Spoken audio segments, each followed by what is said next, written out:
देखने के लिए आया करते थे। इस महल की आवभगत ने कभी किसी को निराश नहीं किया। आज 19वीं सदी में पहुंचकर भी महल अपनी महानता और अपनी सुंदरता के लिए चर्चा में बना हुआ है। कच्छ के इस बरोट राज्य में कुछ भी सामान्य नहीं था। महल का हर कमरा, हर दीवार जैसे किसी बड़े राज को छिपाने की कोशिश कर रही थी। ऐसा बहुत कुछ था राज्य में जिसके बारे में कुछ लोगों ने सुना था और शायद कुछ ने देखा भी था। बाहर से एक आदर, सम्मान, दान, पुण्य की चादर ओढ़े वहां का घराना अंदर से काफी कुछ ऐसा भी कर रहा था जिसकी चर्चा कभी नहीं हुई या बाहर नहीं आ पाई। राजा दिग्विजय बरोट ने अपने बड़े भाई की आकस्मिक मृत्यु के बाद ये पूरा राज्य अकेले संभाला था। उन्होंने अपने पिता और भाई के जाने के बाद राज्य के बहुत सारे नियम बदल दिए थे। ऐसा कहा जाता है कि उनको किसी की भी गलतियां बिल्कुल भी बर्दाश्त नहीं थी और राज्य में गलती की सजा केवल और केवल सजाए मौत थी। आज भी राज्य में किसी को ये सजा मिलने जा रही थी। आज भी राजा ने एक ऐसा फैसला लिया था जिसको सुनकर मंत्री, सेनापति सब आश्चर्यचकित थे।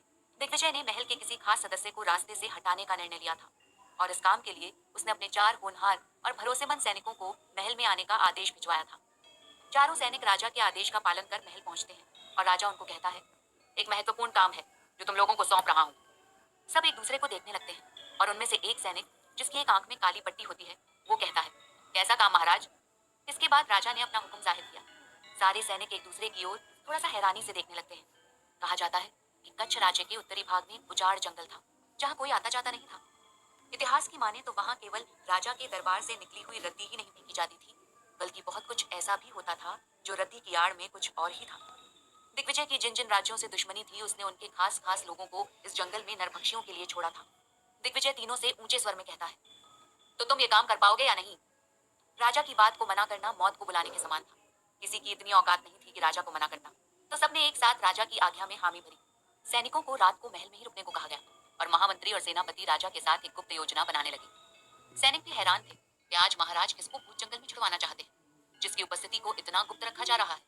और फिर रात होते ही महल में एकदम सुनसानी छा गई और चारों सैनिकों को आंखों में पट्टी बांधे एक कमरे में लेकर जाया गया और कहा गया, बिस्तर में बड़ी बोरी को लेकर चलो। सैनिकों ने बिस्तर से बोरी उठाई और उठाते ही उनको एहसास हुआ कि ये किसी खास का कमरा है। मलमल की चादर तो राजघराने में रहने वाले के ही कमरे में हो सकती है। चारों बिना सवाल किए बोरी को लेकर महल से बाहर की तरफ जाने लगे। महामंत्री ने महल के गुप्त रास्ते से उन लोगों को महल के बाहर लगी बोगी में बैठने को कहा और जैसे ही वो चारों बोरी के साथ बोगी में बैठे वैसे ही उनकी पट्टियां खोल दी गई और सेनापति ने आदेश दिया, भूत जंगल के बीचों बीच इस बोरी को छोड़ देना। याद रहे, जंगल के बीचों बीच। चारों ने सेनापति की बात में सर झुकाया और वहां से बोगी में निकल गए। जंगल की तरफ जाता हुआ रास्ता एकदम सुनसान था। उसमें से एक ने बोगी को रोका और कहा, आगे हमें पैदल ही जाना होगा। चारों बोगी से उतरे और बोरी को कंधे में चढ़ाकर भूत जंगल के बीचों बीच निकल गए। जंगल के बीचों बीच पहुंचकर उन्होंने बोरी को नीचे फेंक दिया और जैसे ही बोरी को नीचे फेंका वैसे ही तेज धड़ाम की आवाज आई। चारों ने चौंक कर एक दूसरे को देखा और फिर बोरी को आंखें फाड़ फाड़ कर देखने लगे।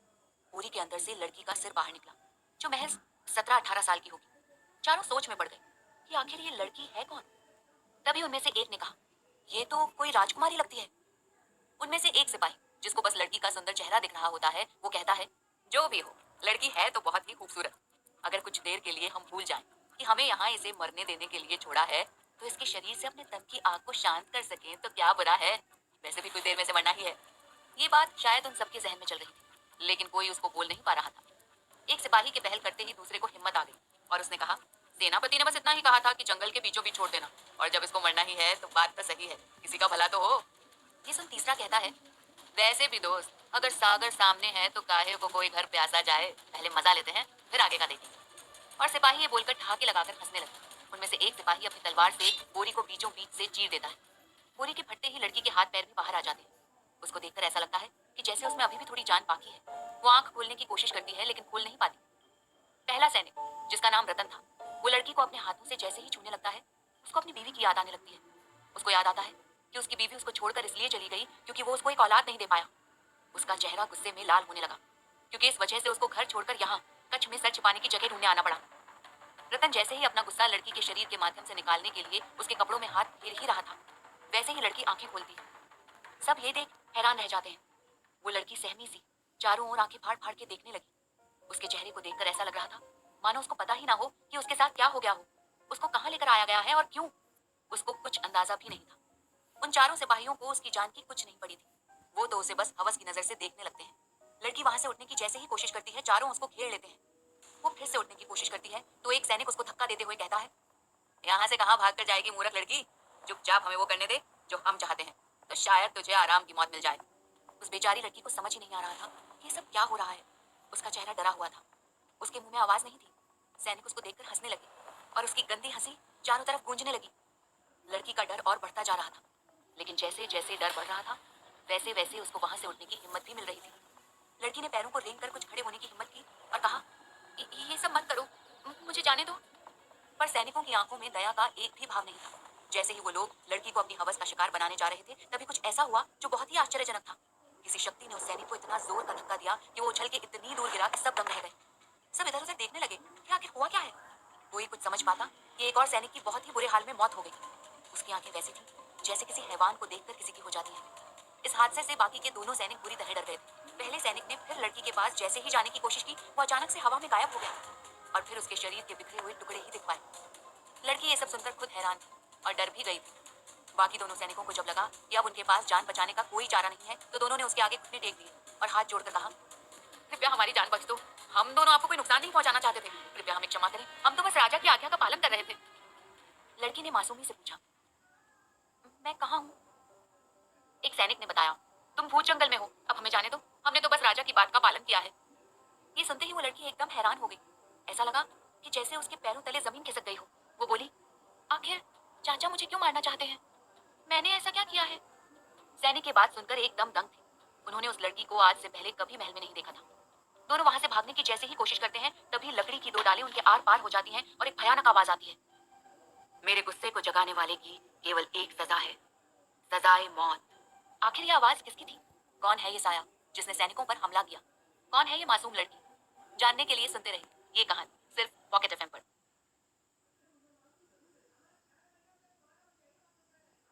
राजकुमारी के देखते ही देखते सारे सिपाही ढेर हो जाते हैं। उसे डर लगने लगता है कि कहीं अब उसकी जान ना चली जाए।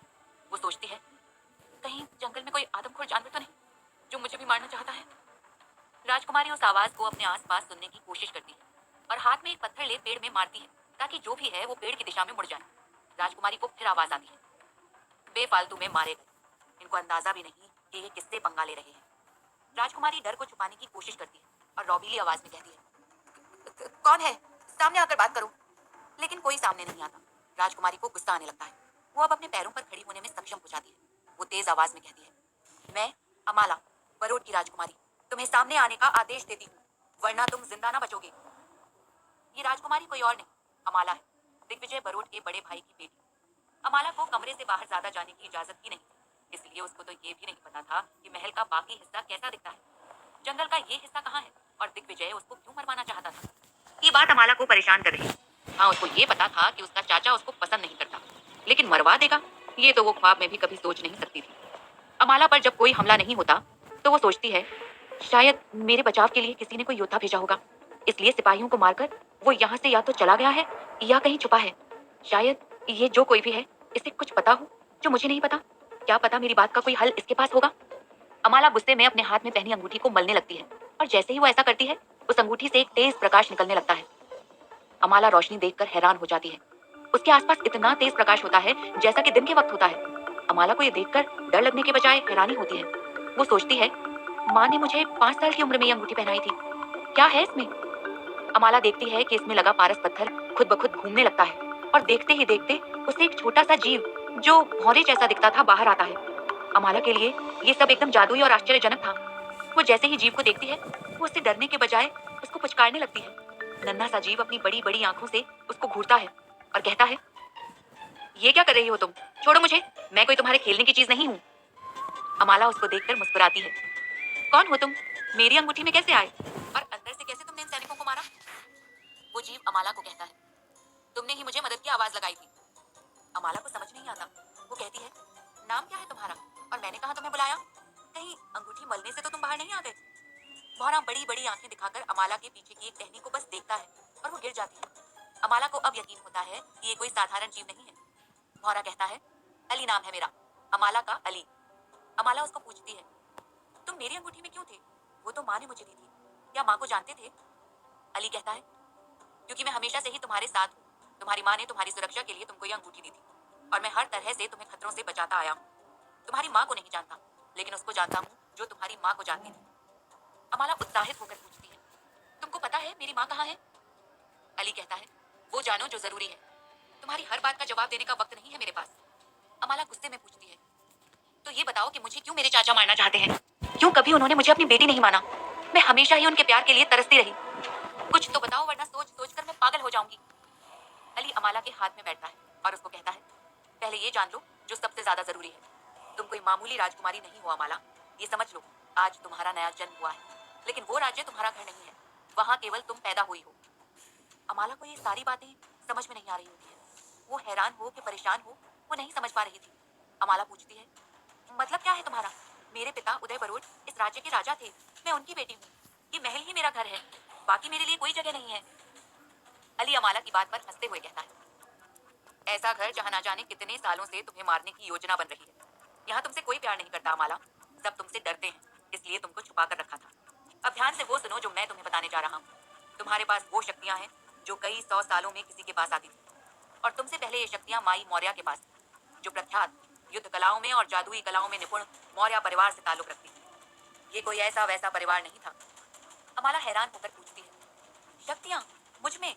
जरूर तुम्हें कोई गलतफहमी हुई है। अली उसको आगे बताता है, अब तुम्हें लेकर सारी गलतफहमियां दूर हो जाएंगी। ये जो अंगूठी तुम्हारे हाथ में है, इसका तेज हर कोई बर्दाश्त नहीं कर सकता, लेकिन तुमने इसकी रोशनी के आगे पलक भी नहीं झपकाई।